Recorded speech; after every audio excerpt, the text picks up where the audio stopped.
வேதம் வாசிப்போம். தினம் ஒரு அதிகாரம். மார்க்கு எழுதின சுவிசேஷம் அதிகாரம் 2. சில நாட்களுக்குப் பின்பு அவர் மறுபடியும் கப்பர்நகூமுக்குப் போனார். அவர் வீட்டிலிருக்கிறாரென்று ஜனங்கள் கேள்விப்பட்டு, உடனே வாசலுக்கு முன்னும் நிற்க இடம் போதாதபடிக்கு அநேகர் கூடி வந்தார்கள். அவர்களுக்கு வசனத்தை போதித்தார். அப்பொழுது 4 பேர் ஒரு திமிர்வாதக்காரனை சுமந்து கொண்டு அவரிடத்தில் வந்தார்கள். ஜனக்கூட்டத்து நிமித்தம் அவருக்கு சமீபமாய் சேரக்கூடாமல் அவர் இருந்த வீட்டின் மேற்கூரையை பிரித்து திறப்பாக்கி திமிர்வாதக்காரன் கிடக்கிற படுக்கையை இறக்கினார்கள். இயேசு அவர்கள் விசுவாசத்தைக் கண்டு திமிர்வாதக்காரனை நோக்கி, மகனே, உன் பாவங்கள் உனக்கு மன்னிக்கப்பட்டது என்றார். அங்கே உட்கார்ந்திருந்த வேதபாரகரில் சிலர், இவன் இப்படி தேவதூஷணம் சொல்லுகிறதென்ன? தேவன் ஒருவரையன்றி பாவங்களை மன்னிக்கத்தக்கவர் யார் என்று தங்கள் இருதயங்களில் சிந்தித்துக் கொண்டிருந்தார்கள். அவர்கள் தங்களுக்குள்ளே இப்படி சிந்திக்கிறார்களென்று இயேசு உடனே தம்முடைய ஆவியில் அறிந்து அவர்களை நோக்கி, நீங்கள் உங்கள் இருதயங்களில் இப்படி சிந்திக்கிறதென்ன? உன் பாவங்கள் உனக்கு மன்னிக்கப்பட்டதென்று சொல்வதோ, எழுந்து உன் படுக்கையை எடுத்துக்கொண்டு நடவென்று சொல்வதோ எது எளிது?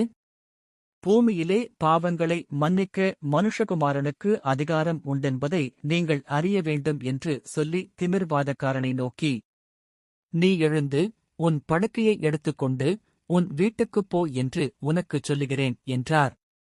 உடனே அவன் எழுந்து தன் படுக்கையை எடுத்துக்கொண்டு எல்லாருக்கு முன்பாகப் போனான்.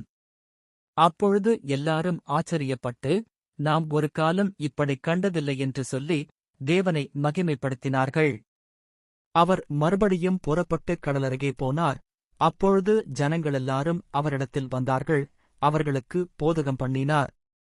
அவர் நடந்து போகையில் அல்பேயுவின் குமாரனாகிய லேவி ஆயத்துறையில் உட்கார்ந்திருக்கிறதைக் கண்டு, எனக்குப் பின் சென்று வா என்றார். அவன் எழுந்து அவருக்குப் பின் சென்றான். அப்பொழுது அவருடைய வீட்டிலே அவர் போஜனபந்தி இருக்கையில் அநேக ஆயக்காரரும் பாவிகளும் அவரோடு கூட வந்திருந்தபடியால் அவர்களும் இயேசுவோடும் அவர் சீஷரோடும் கூட பந்தி இருந்தாரே. அவர் ஆயக்காரோடும் பாவிகளோடும் போஜனம் பண்ணுகிறதை வேதபாரகரும் பரிசேயரும் கண்டு அவருடைய சீஷரை நோக்கி, அவர் ஆயக்காரரோடும் பாவிகளோடும் போஜனபானம் பண்ணுகிறதென்னவென்று கேட்டார்கள். இயேசு அதைக் கேட்டு, பிணியாளிகளுக்கு வைத்தியன் வேண்டியதையில்லாமல் சுகமுள்ளவர்களுக்கு வேண்டியதில்லை, நீதிமான்களையல்ல பாவிகளையே மனந்திரும்புகிறதற்கு அழைக்க வந்தேன் என்றார். யோவானுடைய சீஷரும் பரிசேயருடைய சீஷரும் உபவாசம் பண்ணி வந்தார்கள். அவர்கள் அவரிடத்தில் வந்து, யோவானுடைய சீஷரும் பரிசேயருடைய சீஷரும் உபவாசிக்கிறார்களே, உம்முடைய சீஷர் உபவாசியாமலிருப்பதென்னவென்று கேட்டார்கள். அதற்கு இயேசு, மணவாளன் தங்களோடிருக்கையில் மணவாளனுடைய தோழர் உபவாசிப்பார்களா? மணவாளன் தங்களுடனே இருக்கும் வரைக்கும் உபவாசிக்க மாட்டார்களே. மணவாளன் அவர்களை விட்டு எடுபடும் நாட்கள் வரும், அந்த நாட்களிலே உபவாசிப்பார்கள். ஒருவனும் கோடித்துண்டை பழைய வஸ்திரத்தோடு இணைக்க மாட்டான், இணைத்தால் அதனோடு இணைத்து புதியதுண்டு பழையதை அதிகமாய்க் கிழிக்கும், பீறலும் அதிகமாகும். ஒருவனும் புது திராட்சரசத்தை பழந்துருத்திகளில் வார்த்து வைக்க மாட்டான், வார்த்து வைத்தால் புதுரசம் துருத்திகளைக் கிழித்துப் போடும், இரசமும் சிந்திப்போம், துருத்திகளும் கெட்டுப்போம், புதுரசத்தை புது துருத்திகளில் வார்த்து வைக்க வேண்டும் என்றார்.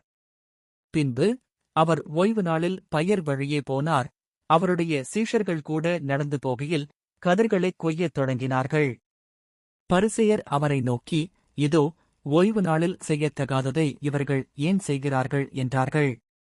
அதற்கு அவர், தாவீதுக்கு உண்டான ஆபத்தில் தானும் தன்னோடிருந்தவர்களும் பசியாயிருந்தபோது அவன் அபியத்தார் என்னும் பிரதான ஆசாரியன் காலத்தில் செய்ததை நீங்கள் ஒரு காலம் வாசிக்கவில்லையா? அவன் தேவனுடைய வீட்டில் பிரவேசித்து ஆசாரியர்தவிர வேறொருவரும் புசிக்கத்தகாத தெய்வ சமூகத்து அப்பங்களை தானும் புசித்து தன்னோடிருந்தவர்களுக்கும் கொடுத்தானே என்றார். பின்பு அவர்களை நோக்கி, மனுஷன் ஓய்வு நாளுக்காக உண்டாக்கப்படவில்லை, ஓய்வு நாள் மனுஷனுக்காக உண்டாக்கப்பட்டது. ஆகையால் மனுஷகுமாரன் ஓய்வு நாளுக்கும் ஆண்டவராய் இருக்கிறார் என்றார். ஆமென். கர்த்தருடைய ஆசீர்வாதம் உங்கள் மேல் இருப்பதாக.